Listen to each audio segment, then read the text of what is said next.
ರಣಹದ್ದುಗಳ ಬಗ್ಗೆ ಸುದೀಪ್ ಆಕ್ಷೇಪಾರ್ಹ ಪದ ಬಳಕೆಗೆ ಸಂಬಂಧಪಟ್ಟ ಹಾಗಿನ ಆರೋಪದ ವಿಚಾರವಾಗಿ ಉಪ ಅರಣ್ಯ ಸಂರಕ್ಷಣಾಧಿಕಾರಿ ಕಚೇರಿಯಿಂದ ಒಂದು ನೋಟಿಸ್ ಅನ್ನ ಇದೀಗ ಕೊಡಲಾಗಿದೆ. ಖಾಸಗಿ ವಾಹಿನಿಯ ಪ್ರೋಗ್ರಾಂ ಹೆಡ್ಗೆ ನೋಟಿಸ್ ಅನ್ನ ನೀಡಲಾಗಿದೆ. ಮುಂದಿನ ಸಂಚಿಕೆಯಲ್ಲಿ ಇದಕ್ಕೆ ಸಂಬಂಧಪಟ್ಟಂಗೆ ಸ್ಪಷ್ಟೀಕರಣ ಕೊಡಬೇಕು ಅನ್ನುವಂಥ ಸೂಚನೆ. ರಣಹದ್ದುಗಳ ಬಗ್ಗೆ ಆಕ್ಷೇಪಾರ್ಹ ಪದ ಬಳಸಿದ್ರು ಅನ್ನುವಂಥ ಆರೋಪದ ಅಡಿ ಸುದೀಪ್ ವಿರುದ್ಧವಾಗಿ ದೂರು ದಾಖಲಾಗಿತ್ತು. ಕರ್ನಾಟಕ ರಣಹದ್ದು ಸಂರಕ್ಷಣಾ ಟ್ರಸ್ಟ್ ನಿಂದ ದೂರು ಕೊಡಲಾಗಿತ್ತು. ಬಿಗ್ ಬಾಸ್ ಹಾಗೆ ಸುದೀಪ್ ವಿರುದ್ಧವಾಗಿ ದೂರನ್ನ ಕೊಟ್ಟಿರ್ತಾರೆ. ಸೊ ಬೆಂಗಳೂರು ದಕ್ಷಿಣ ಡಿಎಫ್ಒಗೆ ದೂರನ್ನ ಕೊಟ್ಟಿರ್ತಾರೆ ಸದಸ್ಯರುಗಳು. ಆ ನೋಟಿಸ್ ನಲ್ಲಿ ರಣಹದ್ದುಗಳ ವಿಶೇಷತೆ ಬಗ್ಗೆ ಕೂಡ ಉಲ್ಲೇಖವನ್ನ ಮಾಡಲಾಗಿದೆ ಅನ್ನುವಂಥದ್ದು ತಿಳಿದು ಬರ್ತಾ ಇದೆ. ಈ ಹೊಂಚು ಹಾಕಿ ತಂತ್ರ ರೂಪಿಸೋದು ಏನೋ ಆ ಅರ್ಥದಲ್ಲಿ ಸುದೀಪ್ ಅವರು ಕೆಲ ಡೈಲಾಗ್ಗಳನ್ನ ಹೇಳಿರ್ತಾರೆ. ಅಂದ್ರೆ ಬಿಗ್ ಬಾಸ್ನ ಈ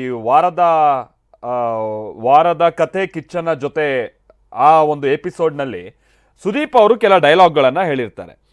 ಆ ಡೈಲಾಗ್ನಲ್ಲಿ ರಣಹದ್ದುಗಳನ್ನು ಬೇರೆ ರೀತಿಯಾಗಿ ಪೋರ್ಟ್ರೇ ಮಾಡೋ ಕೆಲಸ ಆಗಿದೆ. ರಣಹದ್ದುಗಳು ಆ ರೀತಿ ಹೊಂಚಾಕೆಲ್ಲ ಅಟ್ಯಾಕ್ ಮಾಡುವಂಥದ್ದಲ್ಲ. ರಣಹದ್ದುಗಳೇನು, ಯಾವುದಾದ್ರೂ ದನ ಸತ್ತಿದ್ರೆ, ಮನುಷ್ಯ ಸತ್ತಿದ್ರೆ, ಮತ್ತೊಂದು ಯಾವುದೇ ರೀತಿಯ ಪ್ರಾಣಿಗಳು ಸತ್ತಿದ್ದಂಥ ನಂತರದಲ್ಲಿ ಬಂದು ಅವು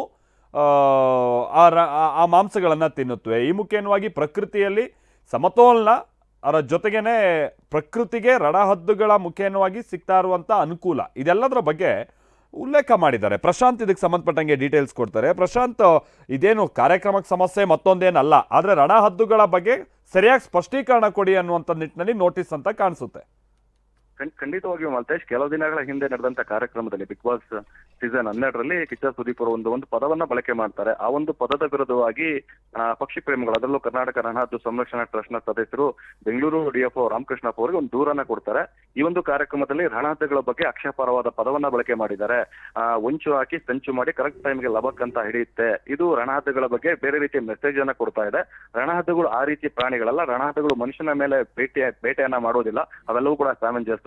ಸತ್ತ ಪ್ರಾಣಿಗಳನ್ನ ತಿಂದಿ ಪರಿಸರವನ್ನ ಸಾಕಷ್ಟು ಸ್ವಚ್ಛವಾಗಿಡುತ್ತವೆ. ಇಂತಹ ಅಳಿವಿನಂಚಲ್ಲಿರುವಂತಹ ರಣಹದ್ದುಗಳ ಬಗ್ಗೆ ಆಕ್ಷೇಪವಾಗಿ ಬಳಸಿದರೆ ವಿರುದ್ಧ ಕ್ರಮವನ್ನ ಕೈಗೊಳ್ಳಬೇಕು. ಜೊತೆಗೆ ಅವರಿಗೆ ತಿಳುವಳಿಕೆಯನ್ನು ಕೂಡ ನೀಡಬೇಕು ಅಂತ ಹೇಳಿ ಡಿಎಫ್ ಅವರಿಗೆ ಕೂಡ ಮನವಿಯನ್ನ ಮಾಡ್ಕೊಂಡಿದ್ರು. ಈ ನಿಟ್ಟಿನಲ್ಲಿ ಇದೀಗ ಬಿಗ್ ಬಾಸ್ ಸೀಸನ್ 12ರ ಒಂದು ಹೆಡ್ ಏನಿದ್ದಾರೆ, ಒಂದು ಪ್ರೋಗ್ರಾಮ್ ಹೆಡ್, ಅವರು ಕೂಡ ಈಗ ಡಿಎಫ್ಒ ಕಚೇರಿಯಿಂದ ಒಂದು ನೋಟಿಸ್ ಅನ್ನ ಕೂಡ ಕೊಟ್ಟಿರುವಂತದ್ದು.